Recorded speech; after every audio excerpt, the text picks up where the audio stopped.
বাংলাদেশ জাতীয়তাবাদী শ্রমিক দলের গোলাপগঞ্জ উপজেলা শাখার উদ্যোগে বিএনপির মনোনয়ন প্রত্যাশী ও সিলেট ৬ আসনের সাবেক সংসদ সদস্য ড সৈয়দ মকবুল হোসেনের কন্যা সৈয়দা আদিবা হোসেনের সাথে এক মত বিনিময় সভা অনুষ্ঠিত হয়েছে।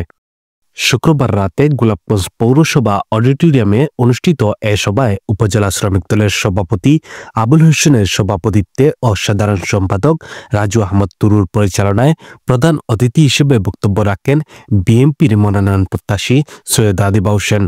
আমি গোলাপগঞ্জ বিয়ানীবাজারকে একটি রোল মডেল, উন্নয়নের রোল মডেল হিসেবে দেখতে চাই, যাতে বাংলাদেশের মানুষজন দেখে যে সিলেটের আগে যে গৌরবময় একটা দিন ছিল, আমরা আবার সেখানে ফেরত যাব।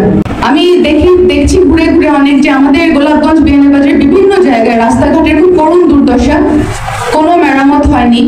এগুলি নিয়ে কাজ করতে চাই। এবার যখন জনাব তারেক রহমান সাহেবের সঙ্গে কথা হলো, আমি ওনাকে তুলে ধরেছি আমাদের এলাকার সমস্যাগুলো, উনি সব শুনলেন এবং ওনাকে বললাম যে রাস্তাঘাট, অবকাঠামো, বিভিন্ন কিছুতে সিলেট জেলা, সিলেট, গোলাপগঞ্জ, বিয়ানীবাজার সবকিছু বঞ্চিত অনেক উন্নয়ন থেকে। অনুষ্ঠান সূচির শুরুতে পবিত্র কোরআন থেকে তিলাওয়াত করেন উপজেলা শ্রমিক দলের সহসভাপতি আব্দুর রব।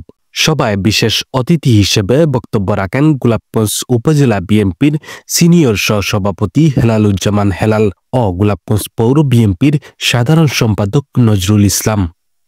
এছাড়াও বক্তব্য রাখেন উপজেলা শ্রমিক দলের সিনিয়র সহসভাপতি কামাল আহমদ নূর, সহসভাপতি হেনুমিয়া, সহসভাপতি আইনুদ্দিন, যুগ্ম সম্পাদক কামরান আহমদ, সাংগঠনিক সম্পাদক তাহের আহমদ এনু।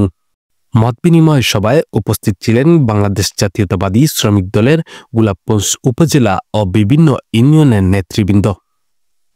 শামিল হোসেন, জি নিউজ 24।